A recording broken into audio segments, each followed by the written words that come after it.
Di surga juga kita tidak menjadi robot loh.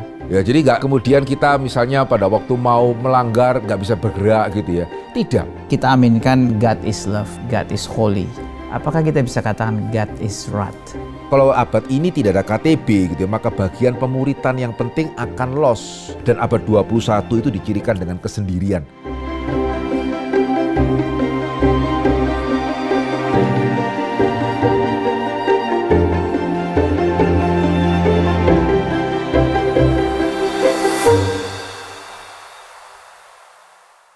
Selamat datang di Fokus Q&A, Fondasi Kekristenan untuk Semua. Program yang fasilitasi iman kita dalam mencari pengertian menuju orang Kristen yang dewasa.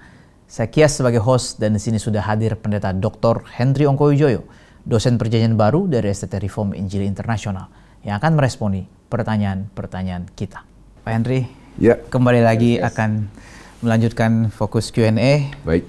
Dengan pertanyaan yang sudah masuk, pertanyaan-pertanyaan terutama mengenai demonologi, Pak ya. Mengenai setan ya. Oke. Ya, kiranya ini boleh memberikan jawaban. Yang pertama, Pak, penyalipan Yesus itu rencana siapa? Ya, Allah atau iblis? Baik, Vikaris Kias, saya rasa ya ada baik coba kita lihat ayatnya ya. Terus menurut Vikaris Kias ini rencana siapa gitu ya. Kita lihat dulu ya Yohanes 13 ayat yang kedua ya. Mereka sedang makan bersama dan iblis telah membisikkan rencana dalam hati Yudas Iskariot, anak Simon, untuk mengkhianati dia. Jadi kalau dari ayat ini, penyalipan adalah rencana Iblis. Gitu ya. Nanti coba kita lihat satu ayat lagi ya. Kisah 2 ayat yang ke-23. Dia yang diserahkan Allah menurut maksud dan rencananya telah kamu salibkan dan kamu bunuh oleh tangan bangsa-bangsa durhaka. Nah, kalau seperti ini rencana siapa ini? Rencana Allah. Nah, gitu ya.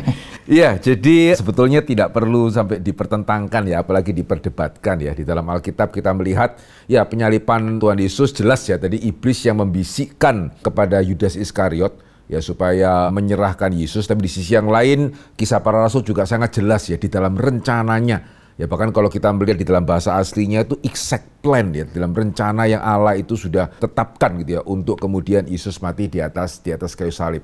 Sehingga seharusnya dua ini bisa berjalan bersama-sama seperti itu. Lalu jikalau penyalipan itu ada rencana iblis juga, apakah berarti iblis berjasa? Nah begini, di satu sisi ya bisa dikatakan iblis ada jasanya, tetapi jasa itu tidak membuat iblis tidak bersalah.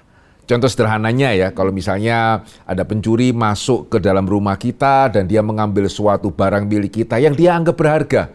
Padahal kita sudah ingin menyingkirkan begitu, tapi kesulitan menyingkirkannya karena satu dan lain hal.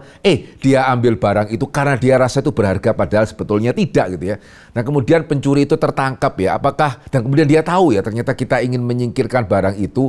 Apakah kemudian justru dia bisa mengatakan, loh kasih saya pahala dong. Ya kan memang yang punya rumah ingin menyingkirkan barang itu. Ya tidak.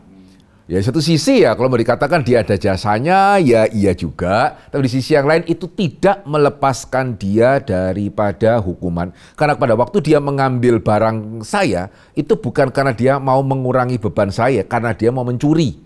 Gitu ya, karena dia mau mencuri sehingga tetap saya percaya setiap pendengar kita akan setuju gitu ya. Ya dia tetap dihukum lah begitu ya, meskipun barang itu sebetulnya saya ingin singkirkan. Ya sehingga serupa itu ya menarik juga ya, tidak ada dan kita boleh percaya nanti di kekekalan ketika iblis atau Yudas itu dihakimi, mereka tidak akan mengeluarkan argumentasi seperti tadi. Ya karena even saya percaya bagi mereka tahu kalau itu argumennya konyol itu.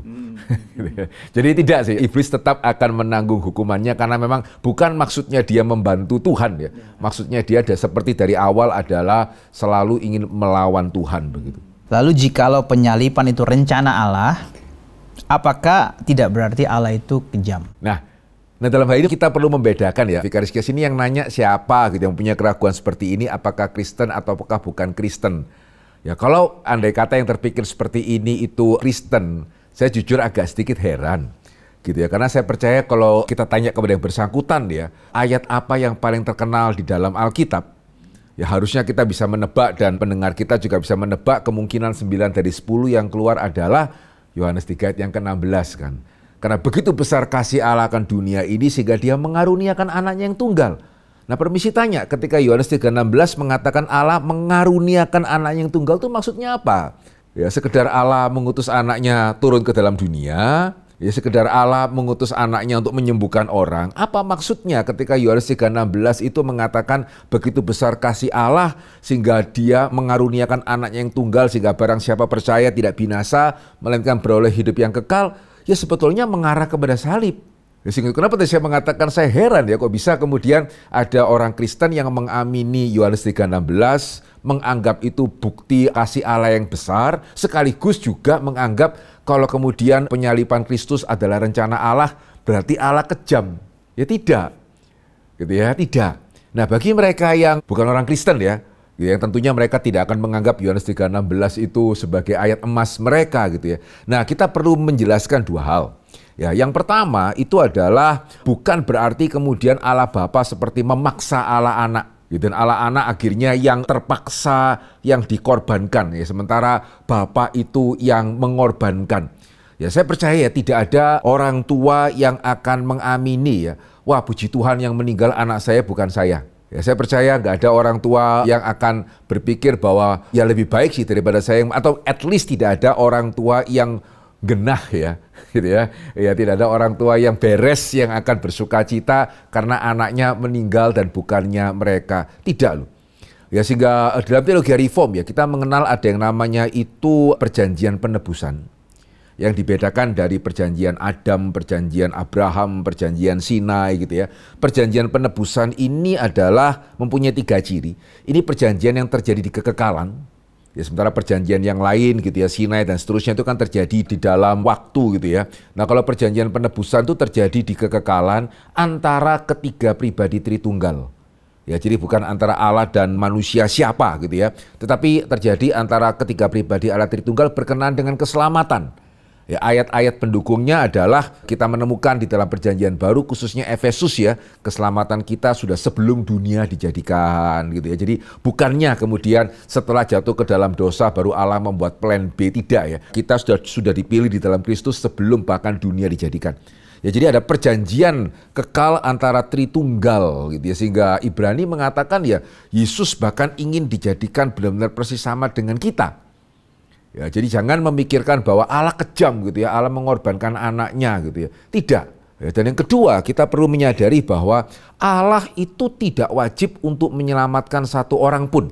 Tetapi ketika Allah kemudian di dalam kedaulatan dan kasih-Nya memutuskan untuk menyelamatkan kita, ya karena Dia adalah Allah yang benar dan adil, ya maka satu-satunya cara keselamatan itu adalah melalui penebusan Kristus di atas kayu salib. Karena jikalau tidak ya, maka Allah menerima kita itu tidak secara benar. Dalam satu pengertian ya, apa bedanya ya Allah dengan misalnya hakim yang baik melepaskan koruptor. Wah itu susah itu. Kebaikannya perlu diragukan, keadilannya sudah pasti tidak. Ya sehingga hanya di dalam Kristus ya, hanya melalui penebusan Kristus, Allah bisa menyelamatkan kita itu tanpa mengkompromikan kebenarannya. Dan bahkan iblis pun tidak bisa menggugat. Ya, tidak ada gugatan yang bisa diberikan kepada orang yang diselamatkan oleh iman kepada Kristus ya karena caranya benar. Ya, caranya benar. Ya sehingga nah ini kalau saya boleh mengatakan ya seringkali aspek kebenaran Tuhan ini ya Vikaris Kias sekaligus juga aspek seriusnya dosa sebagai pemberontakan ini yang kurang diperhitungkan. Sehingga akhirnya istilah yang dipakai ya baik, kejam gitu ya. Itu sebetulnya istilah-istilah yang kurang tepat. Contoh sederhana ya, kalau misalnya saja saya barusan di PHK secara semena-mena dan karena itu istri saya meninggalkan saya. Tetapi karena anak saya itu lebih dekat dengan saya daripada istri saya ya, maka anak saya memilih untuk ikut saya. Ya karena saya juga lebih sayang mereka, katakanlah seperti itu. Tapi karena saya tidak punya uang ini, ya akhirnya saya nekat ya, saya melihat rumah tetangga itu kosong gitu ya, saya rampok. Tapi ternyata ada orangnya. Dan karena saya panik, karena saya memang bukan perampok berpengalaman gitu ya, saya panik kemudian saya gelap mata, ya saya bunuh.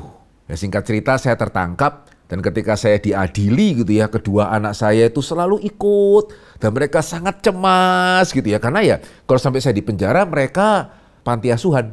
Kalau Vikaris Kias jadi hakimnya keputusannya apa?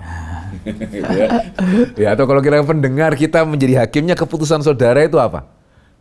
Ya, saya rasa kita bisa menebak ya keputusan Vikaris Kias, keputusan dari setiap pendengar itu sama. Ya, bersalah ya. Wah, kejam. Tidak sayang anak. Ya, tidak memikirkan anaknya bagaimana. Tidak tepat loh itu. gitu ya. Pemakaian istilah kejam itu tidak tepat di dalam hal ini. Ini yang kita perlu sadari ya. Jadi andai kata Allah memutuskan untuk tidak menyelamatkan satu orang pun, bukan berarti dia kejam. Karena memang kita berdosa. Ya, sama seperti ketika siapapun yang menjadi hakim memenjarakan saya, bukan berarti saudara kejam tidak sayang anak saya. Itu dua hal yang berbeda. Demikian juga ketika Allah mengorbankan anaknya untuk menyelamatkan kita, itu bukan kejam. Ya karena memang tidak ada jalan yang lain. Sehingga tadi saya mengatakan Allah tidak wajib menyelamatkan kita. Tetapi ketika dia menyelamatkan kita, gitu ya, Allah memutuskan menyelamatkan kita, ya caranya ini. Ya silakan kalau dari pendengar kita ada yang punya cara yang lain ya. Bagaimana Allah bisa menyelamatkan orang berdosa tanpa mengkompromikan kebenaran dan keadilannya. Saya beneran pengen tahu. Ya jadi jangan cuma sekedar kadang-kadang itu, ya ini juga sedih ya. Orang Kristen pun juga, Allah kalau tidak menyelamatkan kejam. Terus Allah menyalibkan anak kejam. Nah terus mesti bagaimana ini? Ya kita bersyukur Allah kita tidak kejam dan sabar ya gitu ya. Ya sehingga coba ya kalau ada di antara pendengar kita yang bisa menemukan cara lain ya di mana Allah itu bisa menyelamatkan kita tanpa mengkompromikan kebenarannya. Ya karena kalau Allah itu adalah Allah, saya percaya tidak ada di antara kita yang akan membantah harusnya dia benar. Harusnya dia adil. Allah yang tidak adil dengan Allah yang sewenang-wenang itu bedanya apa? Ya yang membedakan berdaulat dengan sewenang-wenang itu adalah satu aspek pentingnya adalah keadilan.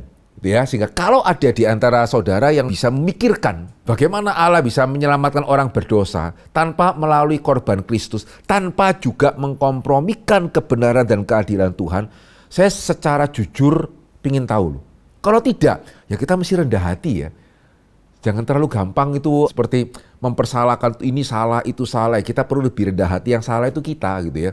Yang berdosa itu kita dan bukannya Tuhan kita.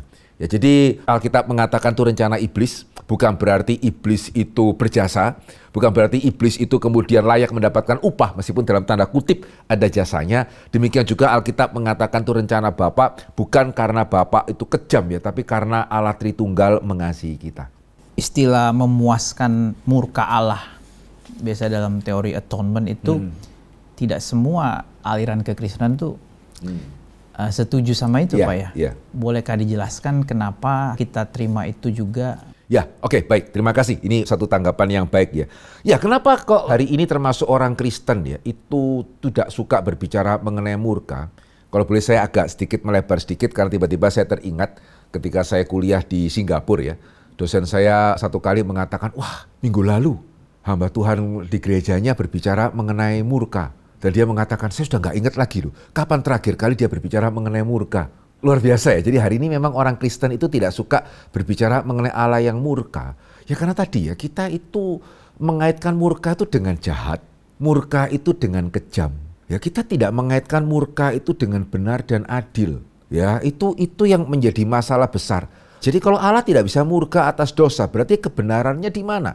Ya berarti pada waktu misalnya kita murka melihat korupsi, berarti itu salah. Ya berarti Allah juga seharusnya tidak murka gitu ya ketika, kenapa? Nah ini juga kadang-kadang yang menarik ya. Kenapa ada orang yang tidak suka berbicara mengenai Allah yang murka? Sekaligus juga bertanya, kok Allah membiarkan koruptor ya? Lah katanya Allah tidak boleh murka.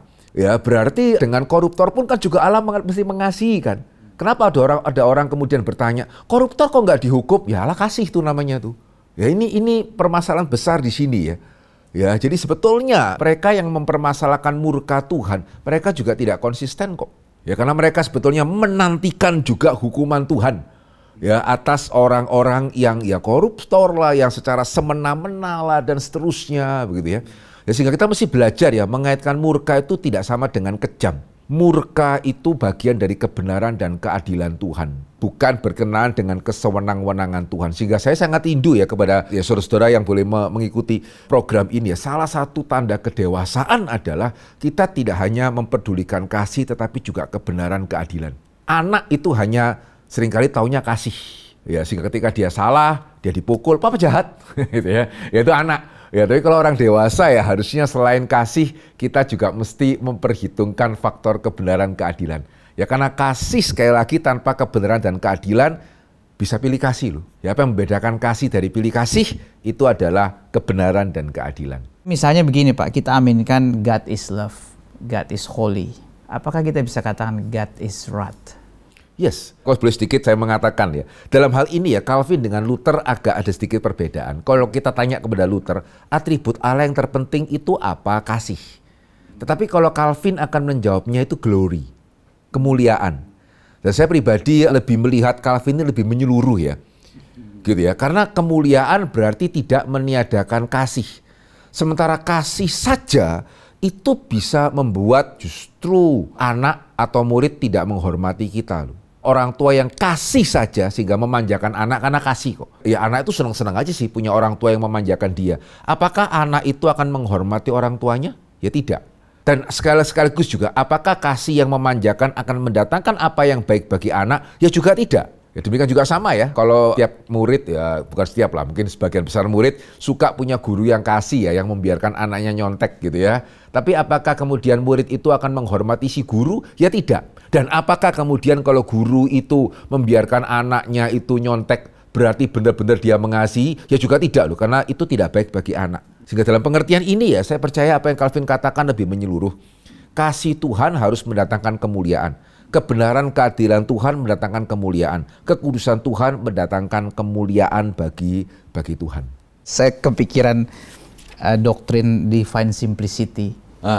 God without parts gitu kan. Kalau kita baca Bavinck dan umumnya systematic theologian itu bilang his attributes equal sama his essence. Jadi Allah itu nggak terbagi-bagi, misalnya dia punya 5% kasih, 5% keadilan, tapi itu semuanya full, makanya dia bilang simplicity, divine simplicity begitu. Jadi kalau saya sih melihatnya nggak bisa ada yang bisa ditinggikan dari semua atribut itu karena semuanya itu simplicity begitu. Dan kita kan juga percaya kan dalam kasih pasti ada keadilan dan itu kan. Nah itu kasih yang benar kan. Iya. Gitu ya. Kasih yang benar. Itu akan maksudnya ini memang mendatangkan, ada resiko ya, tadi maksudnya dalam... Ya kalau kasih yang benar ya, ya iya dong, kalau kasih yang benar berarti termasuk kan kasih itu harus mendisiplin apa yang salah. Iya.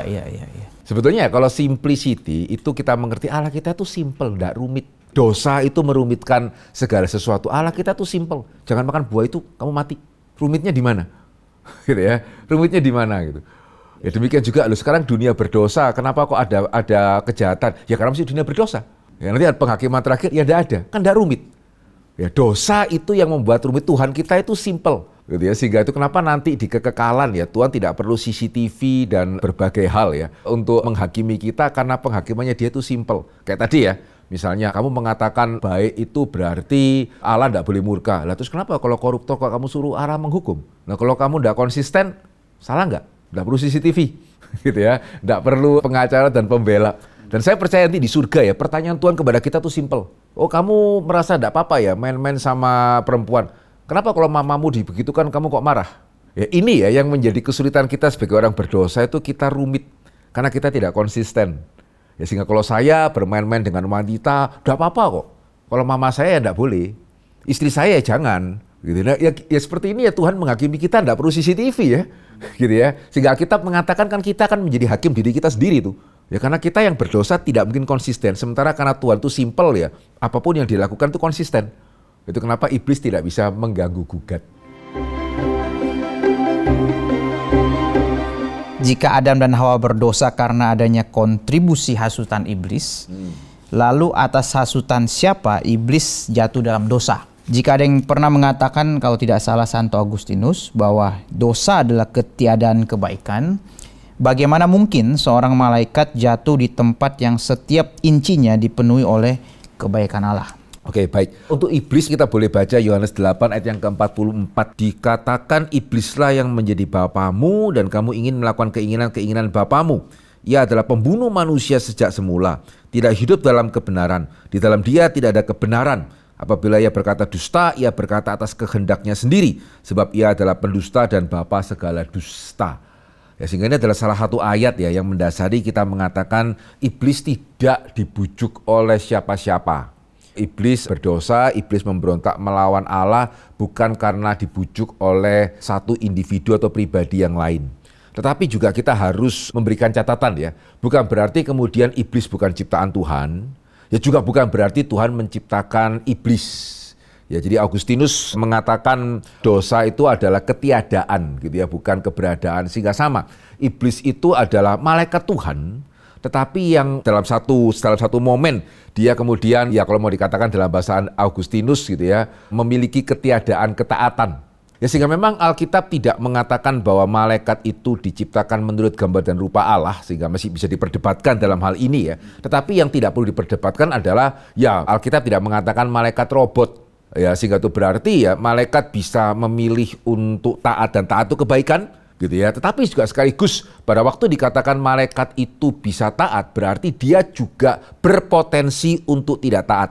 Nah dalam hal ini kita perlu agak sedikit ketat ya, bukan berarti kalau ada yang namanya ketaatan harus ada ketidaktaatan, kan itu akan membuat ketaatan dengan ketidaktaatan seimbang. Bukan begitu ya. Tetapi yang tadi saya katakan adalah untuk ketaatan itu harus ada posibilitas untuk tidak taat.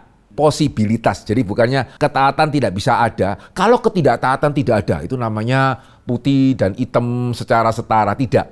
Tetapi ya betul, kalau tidak ada posibilitas untuk tidak taat, ya bagaimana kemudian bisa kita dikatakan taat? Ya sehingga dalam pengertian itu ya iblis tadi ya, malaikat itu bisa taat. Ya sekaligus malaikat bisa ada posibilitas untuk tidak taat. Nah memang Alkitab tidak secara jelas memberitahukan kepada kita penyebabnya apa ini. Ya apa yang membuat iblis kemudian tidak taat. Tetapi ya ada penyebabnya, mungkin dia tidak mau melakukan tugas yang Tuhan berikan. Kalau kita boleh sedikit menarik, meskipun dalam hal ini kita jangan dogmatis gitu ya. Kan Alkitab mengatakan bahwa malaikat itu untuk melayani manusia. Nah apakah mungkin, ini mungkin begitu, apakah mungkin ada sebagian malaikat yang kemudian merasa kenapa kami harus melayani manusia ini? Gitu ya, sehingga dia merasa bahwa ini perintah yang tidak benar nih, ya, sehingga akhirnya mereka memutuskan untuk tidak taat dan akhirnya ya menjadi malaikat yang memberontak, dan kepalanya itu yang kemudian kita sebut sebagai iblis, kepala pemberontakan itu. Ya jadi tidak harus ada pribadi lain. Ya meskipun akan ada penyebab, cuma memang penyebabnya apa Alkitab tidak mengatakan secara jelas. Ya jadi bisa ya malaikat itu memberontak meskipun tidak ada yang menghasut dia untuk memberontak. Ya meskipun kita bisa mengatakan untuk malaikat-malaikat yang lain ya dihasut oleh si iblis ini ya, untuk kemudian ikut memberontak bersama-sama dengan dia. Tetapi si iblisnya itu sendiri ya tidak perlu ada penghasut untuk dia bisa memberontak kepada Tuhan. Untuk taat harus ada posibilitas tidak taat. Ya. Bagaimana nanti dengan di surga nanti? Iya, sehingga sama ya, Vikaris Kia, di surga juga kita tidak menjadi robot loh. Ya, jadi nggak kemudian kita misalnya pada waktu mau melanggar nggak bisa bergerak gitu ya. Tidak. Tapi nanti di surga ya kita tidak mau, satu, di surga nanti ya kita itu mendapatkan tubuh yang baru yang memungkinkan kita untuk bisa tidak berdosa. Jadi sebetulnya ya sekarang kita yang sudah di dalam Kristus, kita itu tidak mau berdosa. Apa yang membedakan orang lahir baru dengan belum?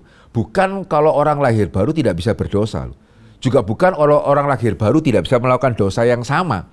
Ya kalau saya boleh tanya kepada pendengar kita ya, 30 hari terakhir saudara dosanya itu sama atau beda-beda? Ya kemungkinan besar jawaban saudara adalah ya sama ya. Ya karena kalau beda-beda, hari ini saya malas, besok saya mencuri, besok lusa saya membunuh gitu ya. Ya kurang lebih saudara, sebetulnya dosa kelemahan kita akan kurang lebih mirip ya. Ada yang bergumul dengan kemalasan, ada yang bergumul dengan nafsu, ada yang bergumul dengan misalnya itu keinginan untuk membeli dan terus membeli gitu ya. Sebetulnya ya kesalahan kita akan kurang lebih sama. Loh, katanya sudah lahir baru, terus bedanya apa? Gitu ya. Kalau dulu kan ada mengatakan, oh kalau orang lahir baru itu bisa berdosa tapi nggak terus menerus. Nah cuman kan realitanya dosa kita kan sebetulnya ya itu. Terus berarti kita belum lahir baru? Ya tidak, karena kalau kita sudah lahir baru ya, meskipun kita mengulangi dosa yang sama, ketidaksejahteraan kita itu juga tidak sama. Itu membedakan Roh Kudus dari hati nurani. Ya sehingga sebetulnya ya hari ini ya kita itu pinginnya tidak berdosa.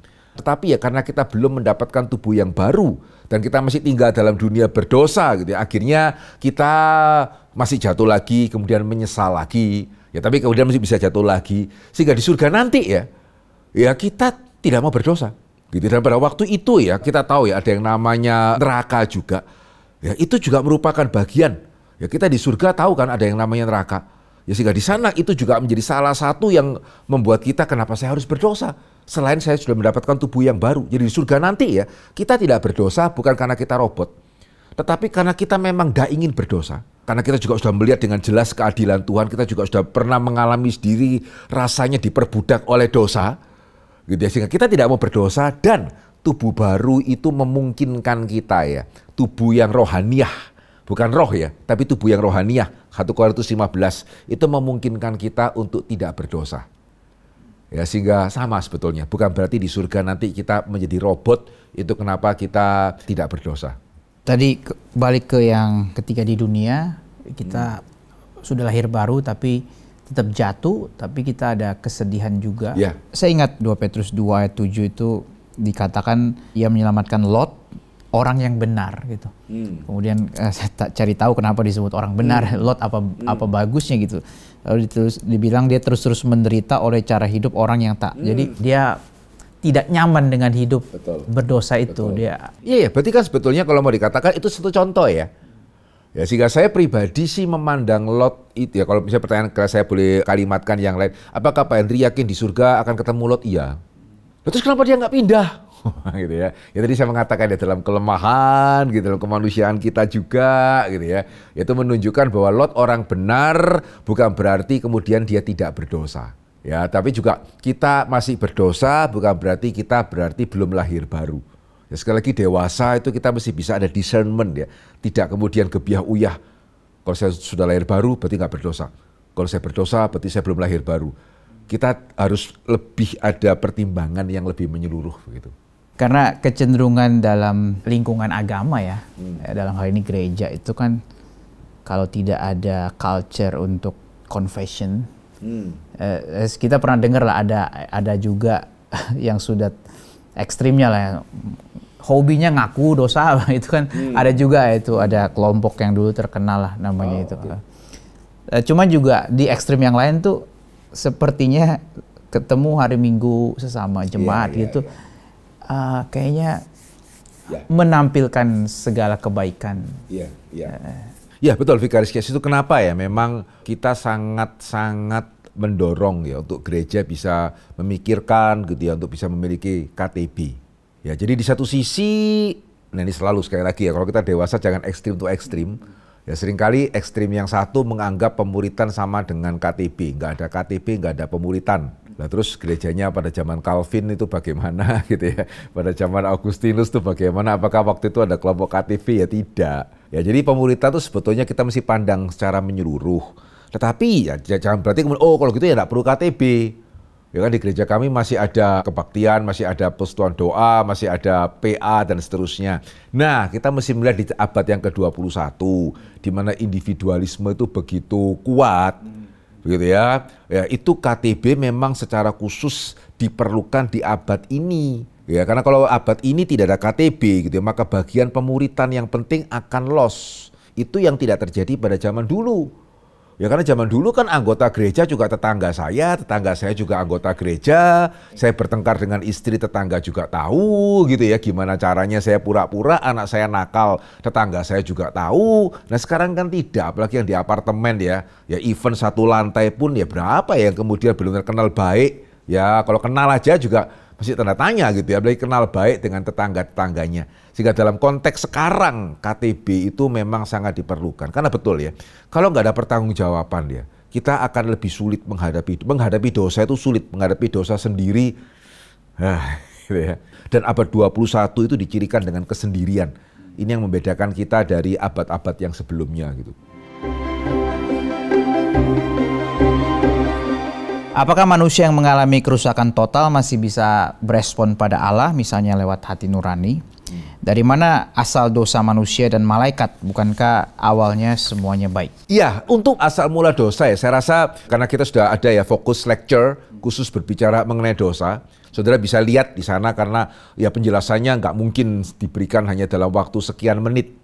Gitu ya. Nah, memang yang belum kita bahas di fokus lecture yang akan saya jelaskan secara khusus mengenai total depravity, yaitu kan bagian dari predestinasi yang memang kita belum bahas secara khusus, mungkin nanti someday ya kalau dirasa perlu kita buat lecture lanjutan khusus mengenai predestinasi. Ya, jadi total depravity atau kerusakan total itu bukan berarti kita menjadi iblis. Rusak serusak-rusaknya 24/7 gitu ya, melakukan serusak mungkin yang kita bisa lakukan, tidak. Ya karena dua hal ya. Yang pertama, kita tetap adalah gambar dan rupa Allah. Kita tidak berhenti menjadi gambar dan rupa Allah. Sehingga itu kenapa kita ada hati nurani, kita juga masih ada seed of religion sebetulnya yang Calvin mengatakan gitu ya. Kita masih ada benih manusia, masih memiliki benih agama. Itu bagian daripada kita diciptakan menurut gambar dan rupa Allah. Sehingga itu sebetulnya masih ada. Ya, sehingga dari sana kita melihat ya bahkan orang tua yang ateis pun ya bisa sayang anak, ya bisa setia kepada istri meskipun mereka ateis. Ya karena mereka tetap adalah gambar dan rupa Allah. Dan yang kedua, tetap juga dalam teologi reform kita melihat ada yang namanya anugerah umum Tuhan. Jadi pernah ya ada satu survei ya, meskipun mungkin secara angka saya tidak lagi ingat persisnya, ketika dilakukan sebuah survei di antara mahasiswa-mahasiswa di Amerika ya dengan pertanyaan, kalau kamu tahu ya, kamu bisa memperkosa tanpa benar-benar tanpa ketahuan dan nggak ada sanksi, kamu melakukan nggak? Ya menariknya ya, ketika pertanyaannya dikemas seperti itu, kalau kamu bisa memperkosa seseorang dan kamu tahu bahwa kamu pasti bebas dari hukuman, tidak ada konsekuensi apapun, kamu lakukan enggak?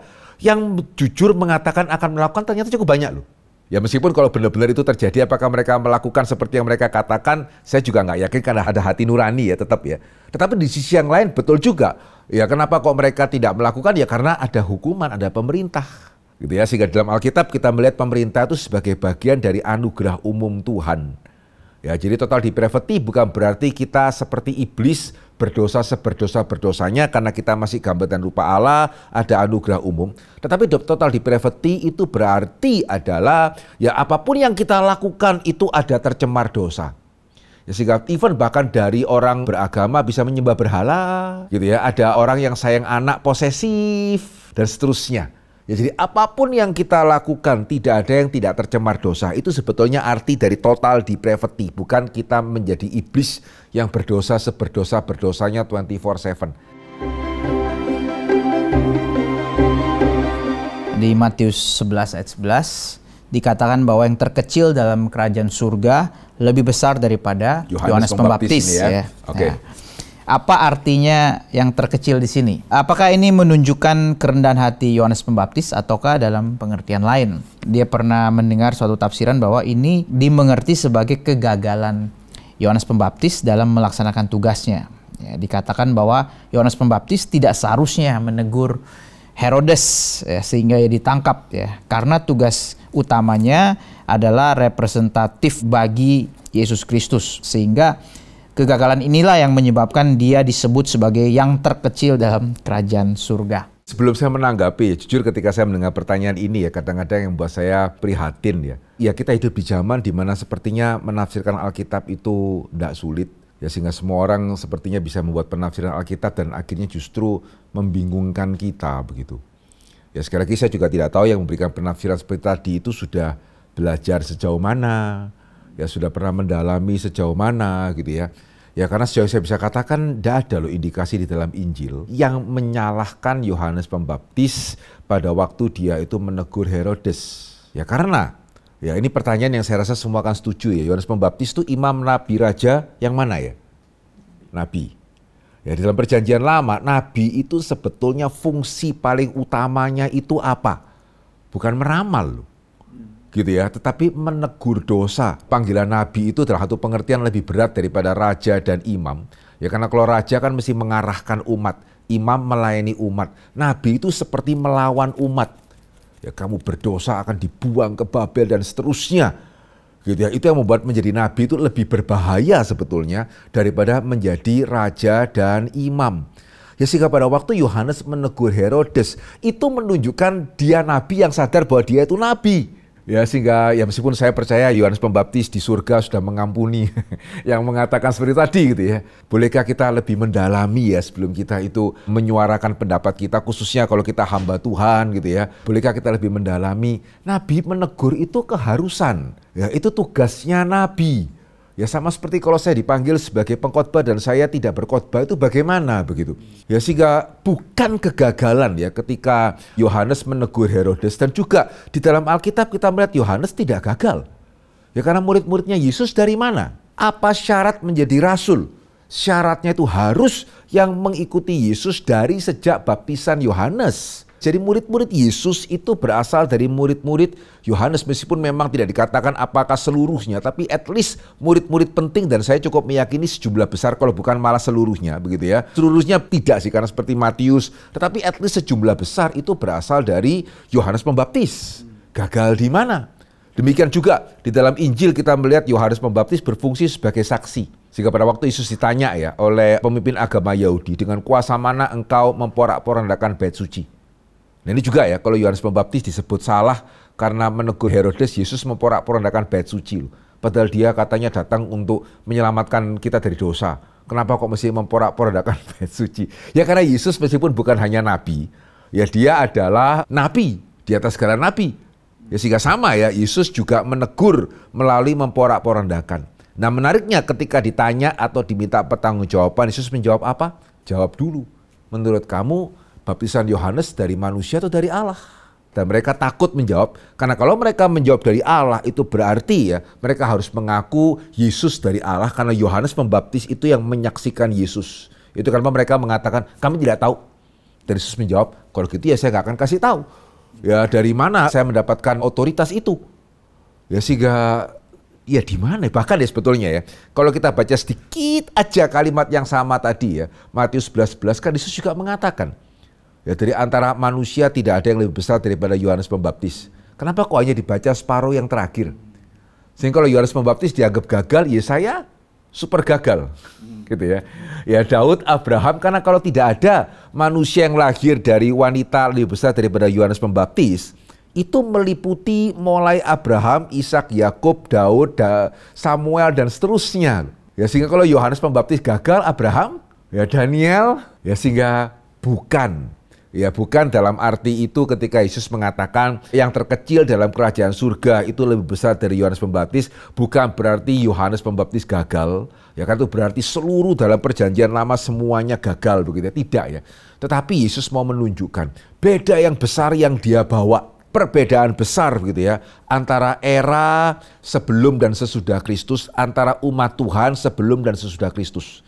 Sehingga di dalam Kristus, karena Kristus itu begitu besarnya, sehingga meskipun kita kecil, yang kalau sekedar dibandingkan kita dengan Yohanes Pembaptis yang nggak ada apa-apanya, tetapi karena sekarang kita itu sudah di dalam Kristus dan Kristus sudah lahir, maka seperti Yesus pernah mengatakan ya, nabi-nabi itu pengen tahu apa yang sebetulnya anak sekolah minggu kita sudah tahu.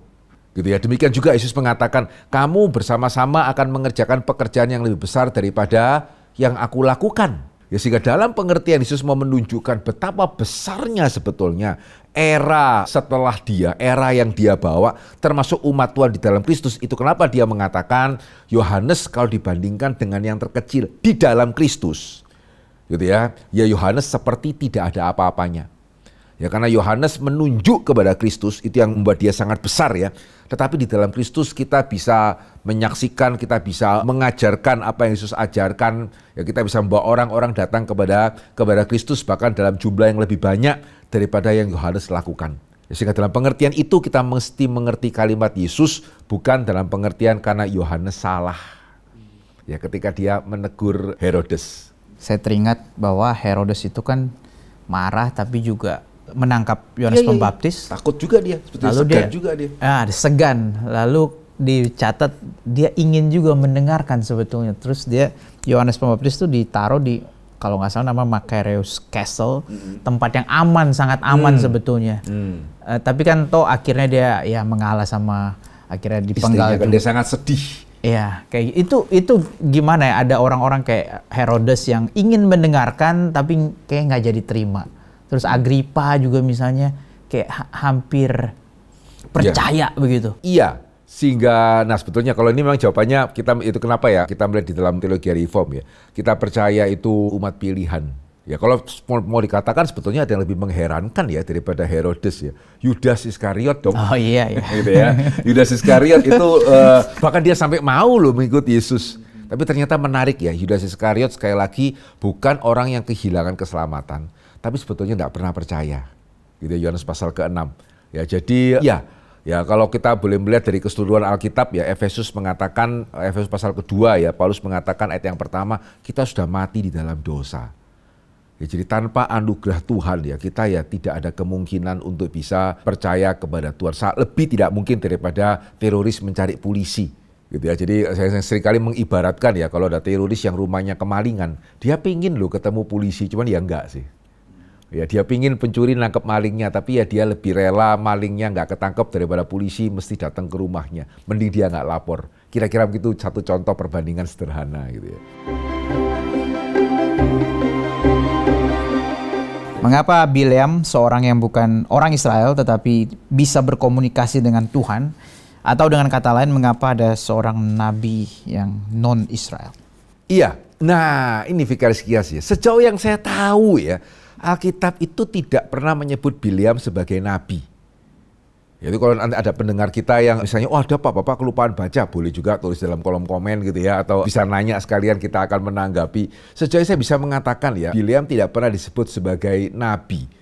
Ya sehingga mungkin karena Bileam itu mendengar suara Tuhan, kalian seperti itu ya, itu kenapa disimpulkan dia adalah nabi. Nah, nabi itu sebetulnya bukan cuma sekedar orang yang bisa mendengar suara Tuhan. Salomo pernah bertemu dengan Tuhan kan, Salomo nabi? Ya tidak. Nah, sehingga tadi itu kenapa penting ya? Nabi itu adalah bukan cuma mendengar suara Tuhan. Ya sehingga itu mungkin ya kenapa hari ini banyak orang suka jadi nabi karena keren dengar suara Tuhan. Tidak loh, jadi nabi itu bahaya ya. Ya karena tadi mesti menegur dosa, menegur orang berdosa, menegur pemimpin yang berdosa. Itu berat. Dan Bileam kan tidak dipanggil untuk itu. Ya sehingga sebetulnya lebih tepat dikatakan Bileam itu kalau bahasa sekarang cenayang. Loh, terus kok Tuhan berbicara kepada dia? Nah ini memang di dalam perjanjian lama kita melihat ya bukan cuma Bileam satu-satunya ya. Cenayang yang ditemui oleh Saul, Raja Saul. Ya Tuhan bisa mengizinkan Samuel benar-benar muncul tuh. Bahkan yang lebih positif ya, Melkisedek imam, bukan dari Israel gitu ya. Jadi memang dalam perjanjian lama kita melihat bisa sih Tuhan memakai orang-orang di luar bangsa Yahudi ya untuk mendatangkan apa yang baik bagi bangsa Yahudi. Ya, jadi tidak berarti kemudian Melkisedek adalah orang Yahudi, tidak berarti kemudian cenayang itu benar gitu ya, juga bukan berarti Bileam bisa disebut nabi at least dalam pengertian yang menyeluruh seperti nabi di dalam perjanjian lama ya. Bileam tidak pas digolongkan seperti itu. Oke, baik Pak Henry. Terima kasih ya, untuk jawaban-jawaban hari berkat. ini. Kita bersyukur pertanyaan-pertanyaan sudah boleh dijawab. Tapi kalau saudara masih mempunyai pertanyaan yang lain, silakan mengirimkan pertanyaan Anda melalui WhatsApp atau komen di YouTube. Link kelas fokus episode 1-22 yang membahas dari penciptaan sampai eskatologi bisa didapatkan di dalam kolom deskripsi. Jika saudara mendapat berkat dari program ini, silakan men-share kepada yang lain. Mari kita bersama bertumbuh menjadi orang Kristen yang dewasa. Tuhan memberkati.